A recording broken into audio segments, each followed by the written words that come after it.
Good morning, third grade. It is a new day, Thursday, March 19th. I figured maybe I should just start doing the date and making it official just so we know what day it is or whatever. But I wanted to do an earlier lesson with history today because I had posted one yesterday and it didn't work because my phone was too full. So I had to delete that. So I wanted to just do some history with you today because you're talking about Billy Sunday, and then tomorrow we're talking about somebody else that I'm really excited about. But we're talking about Billy Sunday, and it's just such a good chapter. It's such a good lesson as we learn about this man and what he did, how things started for him, and where they went. So I'm going to ask some questions. Hopefully you know the answer. What happened in the beginning of Billy Sunday? What did his mom end up having to do? And what she had to do, how do we know that she felt really sad about it? What are some things in the reading that you did that can share how she felt about having to send them away? Well, I guess that's the answer to the question, is that she did have to send them away. And how did she feel about that? Also, what happened to Billy Sunday's father? Do you remember that? Because those are some important parts that I want you to make sure that you know. So tell me, what happened to Billy Sunday's father? Who do you think Mrs. Sunday was trusting in to help her sons get to the orphanage? She didn't know if it was going to happen, but she trusted who? Who was that? The other thing that you guys talked about is when the boys when they finally did have to leave home, what were some ways? There were a couple things that the Lord did to show that he was taking care of them. Do you remember what those were? For this one, I will give you the answer just to kind of make sure you're on the same track. So if you were reading carefully through that, you saw that there was a lady at the hotel that told them that they could come in, and she had breakfast for them, but not just breakfast, also dinner. And so the Lord provided for them. And then remember, Mrs. Sunday didn't have money for a ticket for the whole way to get there. And she just prayed that they would have the opportunity to keep going. And remember, the brakeman on the train, he told them, you can ride my train for free. Don't worry about it. Don't worry about your ticket for the next half of the ride. I will let you ride this train for free. So hopefully you were able to get those before I even said them anyway. When they did arrive, where was it? It's the heading on the one of the pages that you read. So it was where in Iowa, what place? And that was the name of the orphan's home as well. And what was the most important book that Billy Sunday learned about at the orphan's home that he was in? So I think you'll be able to figure that one out pretty easily. What happened also to boys when they were 16 years old at that orphan's home in Iowa? I'm not going to tell you the name because you're supposed to be able to say it. What happened to boys when they turned 16? And then what happened with Billy during that time as well? I want you to think that through. Where did they live after they left? Then we talked about the jobs that Billy Sunday had. He was a hard-working young man, leaving and having to take care of himself along with his brother. He and his brother were taking care of each other. One of the jobs that it said he had, did you see that? That he was the janitor of a school, and he would get up at 3 o'clock in the morning so that he could get to the school and have the heat on for the kids when they got there. And that just impressed me because I thought, what a hard worker Billy Sunday was, and it showed in everything that he did. And that's what I want for you. Be hard workers. Do your very best in everything that you have to do.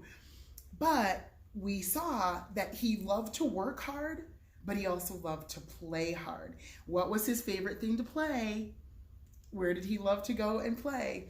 And yes, you are correct. He loved baseball.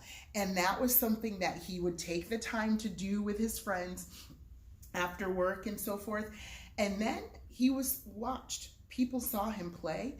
one of the managers of the Captain A.C. Anson of the Chicago White Stockings came and watched him play and thought, I've got to have this guy on my team. That's another interesting part of this whole story is with Billy Sunday going on to the Chicago White Stockings, people saw him play and he was so energetic when he played. What did we say? He could run the bases, all the bases in 14 seconds, right?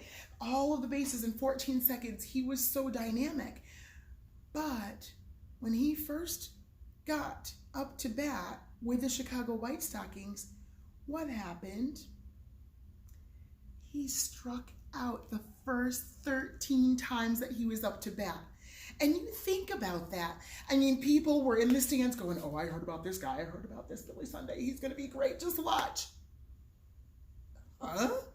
He struck out. What? Oh my goodness. All right. Well, let's give him another chance. What? Again? He struck out again? 13 times. But what didn't he do, boys and girls?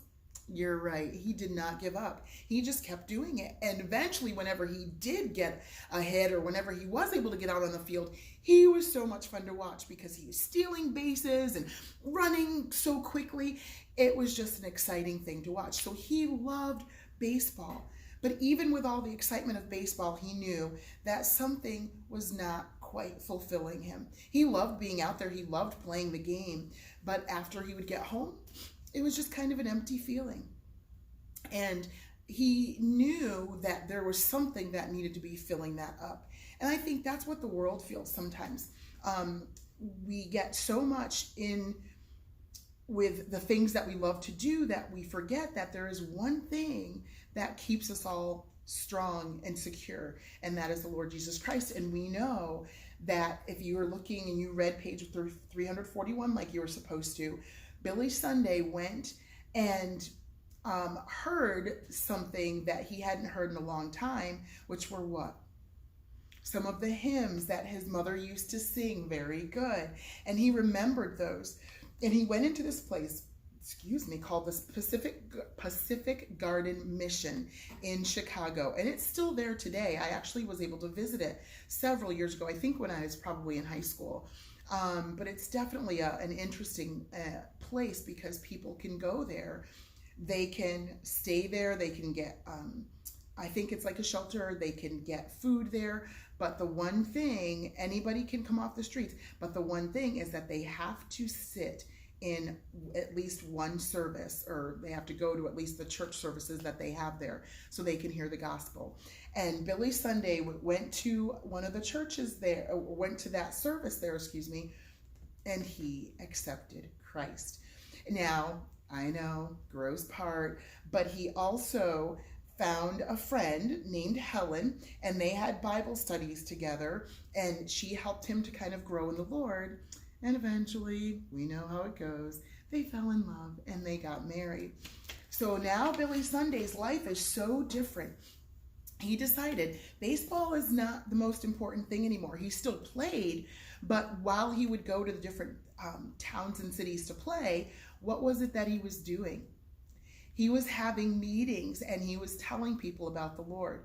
There were times where people would just come and want to talk about baseball, and he would say, I will do that at another time, but right now it's time to talk about the Lord. And that's what he would do. And finally, he got to the point where he decided, I'm going to be quitting baseball because I want to serve the Lord full time.